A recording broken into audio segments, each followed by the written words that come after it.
we are back again, all ready for session 3. So you're listening to IBGR.network, and IBGR is a call sign as a radio station. But of course, as I already mentioned, we are much more than a radio station. We're an international network in more than 152 countries around the world. I'm your host, Jan Roberts, the inspirational entrepreneur. This is episode 4 already of season 4. Your why is your GPS for success. And of course, within the people lane at the IBGR.network. Now remember, if you go to our IBGR.network site or on the app, you can actually download my show notes for the day. It also gives you some idea for resources. It tells you what show I'm going to do next week and the show I did last week. But it gives you a bit of an overview of what I'm talking about today. So you can download those show notes anytime and download podcasts from all the different listeners, all the different amazing hosts from around the world as well. And there's many of us now.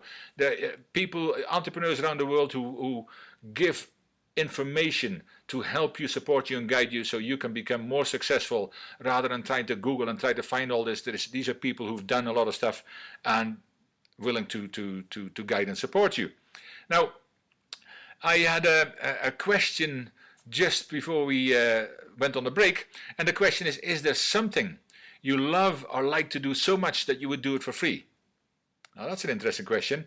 And when you do it for free, you do it so well that eventually people are willing to pay you for it. And that's because your heart is in it. See, that is where things go with your passion and your because that's where your passion lies, and that's how you find your purpose in life. And it really doesn't matter what you want to be, do, or become. And you should not be influenced by what other people tell you you need to become. You need to do this, you need to do that. Because pleasing others might be a short-term solution, but it's certainly no good as a long-term strategy, and as you will likely become one of the 75% plus I mentioned earlier. People who are really unhappy or comfortably uncomfortable, and people who are just existing rather than living. There is a quote here as well that says, "Don't let your past become your future." So, you are here today. You can't change what happened in the past, but you can change how your future pans out by what you start doing today.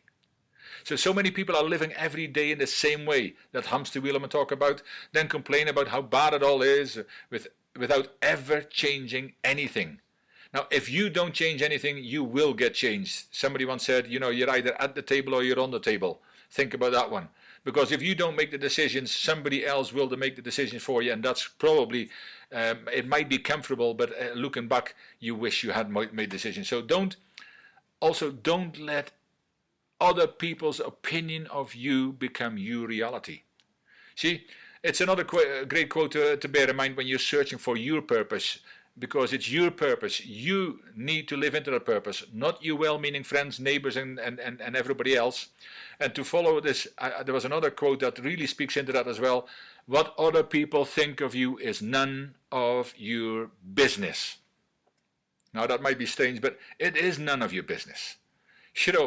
They're well-meaning friends and well-meaning family, and they got. And are they doing what you want to be doing? Are they paying your bills? So think about that. But even for entrepreneurs or budding entrepreneurs, it is so important to find what you are passionate about, what drives you. Not so much for the good times when all runs smoothly, money is flowing in, and clients are lining out up around the block or online. No, this is so much it's so much more necessary when you go through the bad times, the struggles, the major challenges which all entrepreneurs go through. That's when you need to know that you're doing the right thing, that you are actually in the right direction, that you're doing the right thing for you and your family, and that's when you need something to lift you up, to carry you to the next challenge, a character building challenge, and you're next without losing sight of your bigger goals, your mission, and your vision.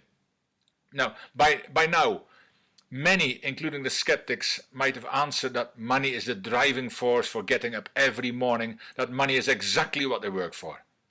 But however, money isn't really the thing that drives most people, at least. Why goes much deeper to understanding what motivates and inspires us. It is the purpose, cause, our belief that drives every organization and every person's individual career. So why does your company exist? Why did you get out of bed this morning?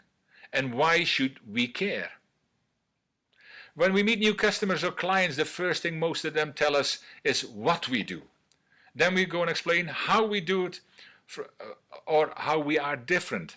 Now, this is what we think will be enough to win their business, sway their point of view, or convince them to take a particular action. But I'm going to give you an example that follows that kind of template. See, somebody, and I got an example from Simon Sinek, but he says, the example he says, we sell paper. We offer the highest quality product at the best possible price, lower than any of our competitors. Want to buy some?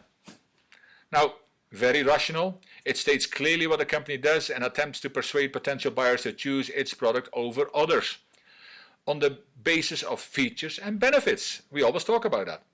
But through this approach may work now and then. At best, it will result in a few recurring transactions. But as soon as the buyer finds a better deal, they will be gone. Because the pitch doesn't differentiate the specific vendor from any other companies in any way that truly matters. Now, loyalty is not built on features and benefits. Features and benefits do not inspire. Loyalty and long-lasting relationships are based on something deeper. And if you really want to know much more about it, I know Aarti is talking about brand loyalty and all that kind of stuff in her program in less than an hour and a half time. So join her as well on IBGR, because she is absolutely epic and she has so much passion and information and heart for all this kind of stuff that you need to listen to her or watch her on Facebook. But now let's try this pitch again. Let's start with why. What good is an idea if it can't be shared? Our company was founded to help spread ideas. The more ideas that we shared, the greater the likelihood those ideas will have had an impact in the world. There are many ways to share ideas. One of them is the written word. Now that's where we come in. We make paper for those words. We make paper for big ideas. Want to buy some? Totally different, right? Starting with why just made paper sound really good. And if it can do that for a commodity, imagine what it can do for a product that really stands out. This pitch is not based on facts and figures, features and benefits. Those things have value, but not first. Leading with why has a deeper, more emotional and ultimately more influential value. I mean, wasn't it beautiful the way the second one was told? I mean, you might have bought a ream of paper, because when we use a second pitch, we're no longer talking about paper. We're talking about who our company is and what we stand for. Now, of course, there's always people who just want to buy a ream of paper, and yet if your customers' personal beliefs and values align with those expressed in our pitch, and they will believe in the spread of ideas, then they are much more likely to want to do business with you. Not just one time, but over and over and over again. In fact, they are much more likely to stay loyal, even if another vendor offers a better price. It says something about them when they do business with a company that reflects their beliefs. Now, companies that inspire, companies that command trust and loyalty over the long term, are the ones that make us feel we're accomplishing something bigger than just saving money. That feeling of alliance with something bigger is the reason we keep wearing the jersey of our hometown sports team, even though they've lost most of their games this season, or missed the playoffs for 10 years and counting. You know that. Again, I'm not going to talk into brand loyalty, because Aarti does that much better than me, and she is gifted in all this kind of stuff, and she really. You need to come back in an hour and 15 minutes to listen to that. And of course, after me, Tina Ogbugo from Nigeria is on as well at the hour when I'm finished in my next session. But you need to really look into that. Now, we've heard the story. People do business with those they know, like, and trust. Have you ever bought something that you know you can probably get cheaper somewhere else, but you've been there, you didn't like the service, you didn't like, it wasn't even about the quality of the product. The product might have been very much the same, but you got the importance. You got the feeling that you were important. You got the feeling that you mattered. You got the feeling that you, as the customer, were king, as they say. But